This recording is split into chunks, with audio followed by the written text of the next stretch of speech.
Kiffin made his introductory press conference in Baton Rouge. He said this place is different. He had all the greatest hits of a coach making his introductory press conference. He also, again, explained that every single thing possible was done for him to coach Ole Miss, courtesy of him, and that it ultimately fell on Ole Miss not allowing him to coach. And he claims that he was not told until 30 minutes before that meeting was scheduled on Sunday that he wasn't going to be allowed to coach Ole Miss in the college football playoff. So you keep riding that narrative as long as you want. It's your story. You tell it. Lane Kiffin now does things with his hands when he talks like Saban. Like, I see Kiffin doing the hand gestures. Like, I've seen that before. He's moving his hands like Nick Saban right now. I think he's trying to mind trick us into thinking he's a good coach.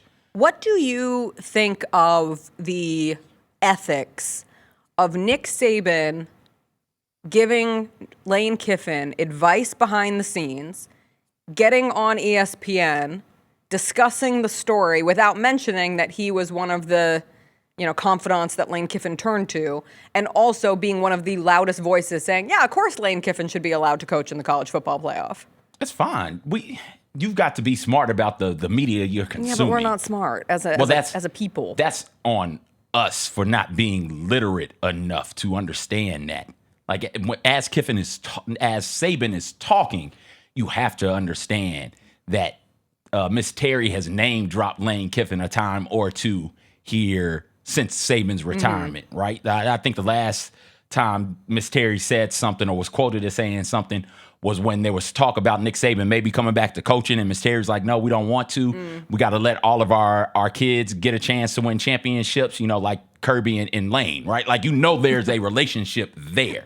So when Saban starts talking, you have to know assume that they've had some sort of a discourse, because Nick Saban is a mentor to not just Lane Kiffin, but to a lot of these coaches, particularly in the SEC, be it Kiffin or Smart or Sark or anybody else who went through the Nick Saban rehabilitation program. You have to know that there's a relationship there. So when he starts talking, he's not going to come out here and just light one of his guys up. He's not an objective voice on the situation. He's not the most objective voice on the situation.